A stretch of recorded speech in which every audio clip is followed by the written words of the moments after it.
sebelumnya, kalian subscribe dulu channel ini agar kalian tidak ketinggalan video terbaru dari channel kami. Sultan sowan ke Giri dulu. Sesampai di Giri, waktu itu Sunan sedang mengadakan pertemuan dengan para kerabatnya. Surat diterima. Setelah dibaca, Sunan tersenyum. Katanya, utusan laporan kepada Senopati jika ingin membuktikan wirayat, silahkan ngeluruk ke Bangwetan, Jawa Timur. Sudah digariskan oleh Allah Subhanahu wa Ta'ala bahwa Raja Mataram kelak akan menguasai seluruh tanah Jawa. Bahkan Giri juga takluk ke Mataram. Sebab kehendak Allah tidak boleh berubah. Dibuat zaman serba lik, Gusti jadi kawula, kawula jadi Gusti. Buktinya dengan adanya Pajang dan Mataram itu. Utusan segera mohon pamit dan kembali ke Mataram. Sesampai di Mataram, melaporkan dari awal sampai akhir segala pesan Sunan Giri kepada Panembahan Senopati. Senopati berkata kepada Paman Adipati Mandaraka, "Paman, saya segera berangkat mengirim prajurit ke Bangwetan. Rencana saya besok bulan Muharram saya menurut ketika Sultan Pajang sowan ke Giri dulu pada bulan Muharram. Selain itu, Paman perintahkan kepada Adipati Dipati Demak Grobogan yang sudah kaya kuasai supaya membantu prajurit dan persenjataan untuk ikut berperang, supaya waktu saya berangkat supaya sudah berkumpul di Pajang." Ki Adipati Mandaraka siap melaksanakan perintah itu. Sampai saatnya bulan Muharram, Panembahan Senopati berangkat beserta seluruh bala tentaranya. Negeri yang sudah dikuasai orang-orangnya juga ikut serta menaklukkan negeri Bangwetan yang belum tunduk. Mereka berkumpul di Japau. Pembesar negara-negara Bangwetan, Pangeran Surabaya, sudah mendengar berita jika Senopati di Mataram akan menaklukkan semua negara Bangwetan.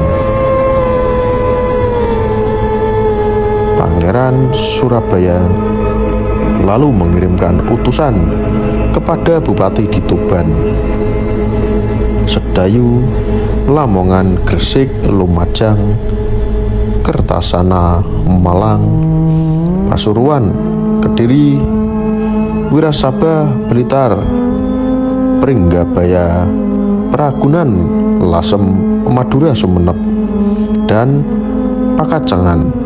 Semua bupati serba bala prajuritnya juga sudah datang di Japau untuk menyambut datangnya musuh. Senopati dan tentaranya juga sudah tiba di sana. Keduanya saling berhadap-hadapan. Datanglah utusan Sunan Giri membawa surat lalu membuat pesanggrahan sendiri. Dipanggillah Panembahan Senopati dan Pangeran Surabaya, semua bupati ke pesanggrahan itu. Utusan Sunan Giri berbicara, para pembesar semuanya diutus oleh Sunan Giri menyampaikan surat. Berkenanlah kiranya mendengarkan. Akan saya bacakan. Surat saya Kanjeng Sunan Giri memerintahkan kepada anak-anakku Senopati di Mataram dan Pangeran Surabaya. Maksud kalian mau berperang itu saya tidak mengizinkan, sebab akan mengakibatkan banyak kematian, merusakkan orang-orang kecil. Sekarang kalian pilih salah satu di antaranya, isi atau wadah tempat. Kalau sudah engkau pilih isi atau wadah sesuai dengan pilihanmu masing-masing, segera berdamailah dan bersyukur kepada Allah. Lalu bersegeralah pulang kembali ke negaramu masing-masing kelak, karena ridho Allah engkau dititahkan tinggi atau rendah. Terimalah takdir Allah itu.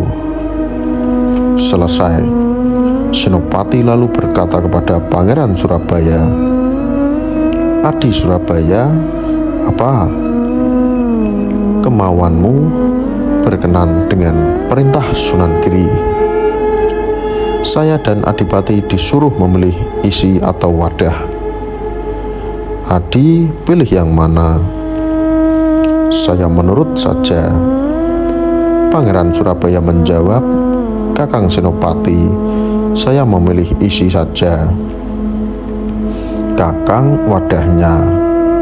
Panembahan Senopati juga sudah rela menerima wadah.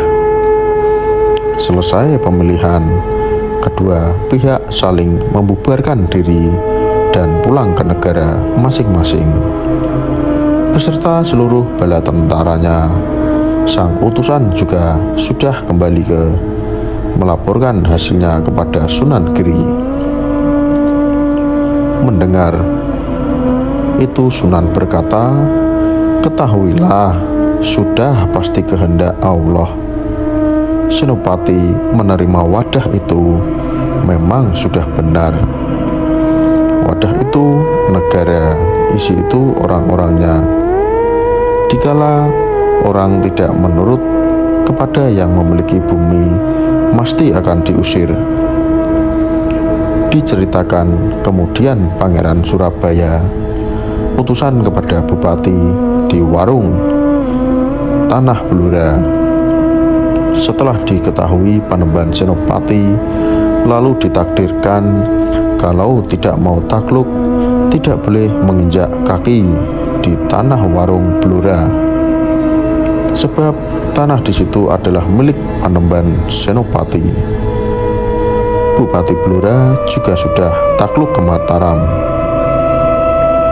Bahkan daerah sekitarnya semua sudah takluk ke Mataram. Bagi yang melawan akan digempur dengan perang.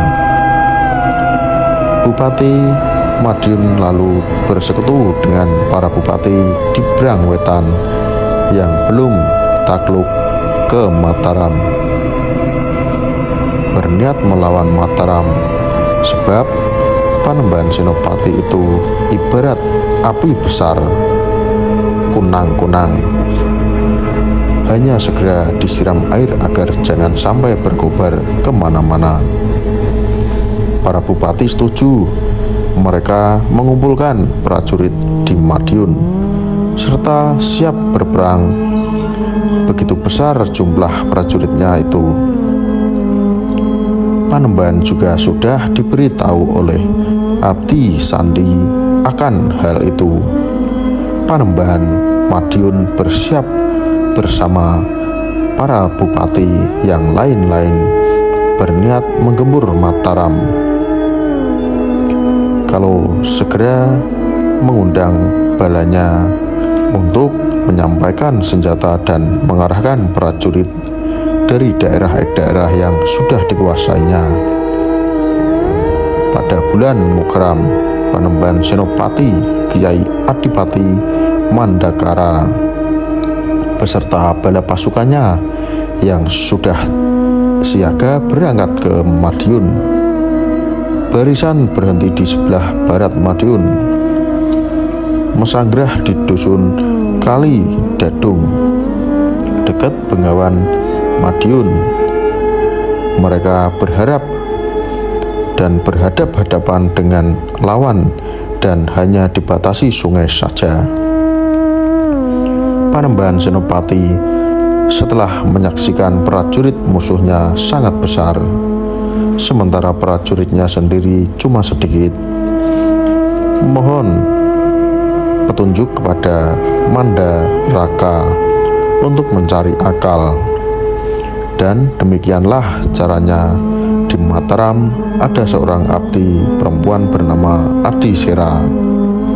Begitu cantik rupanya.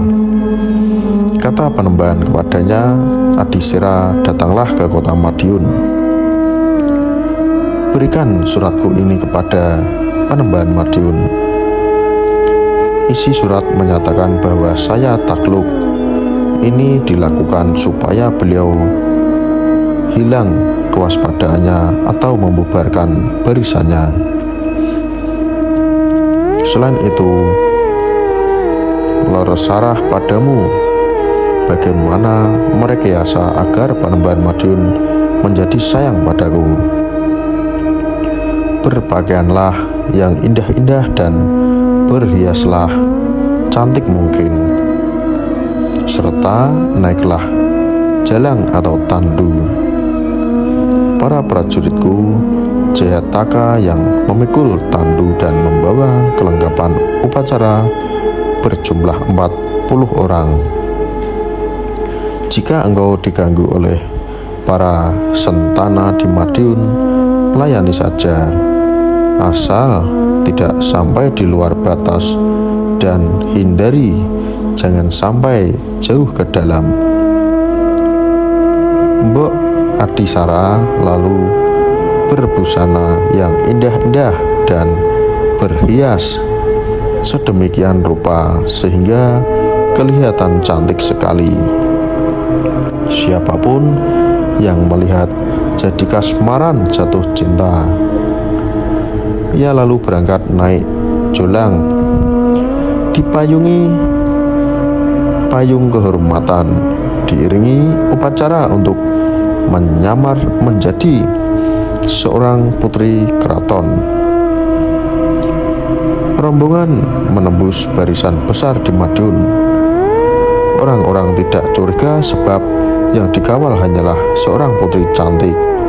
Mereka saling bertanya satu sama lain, siapakah dia?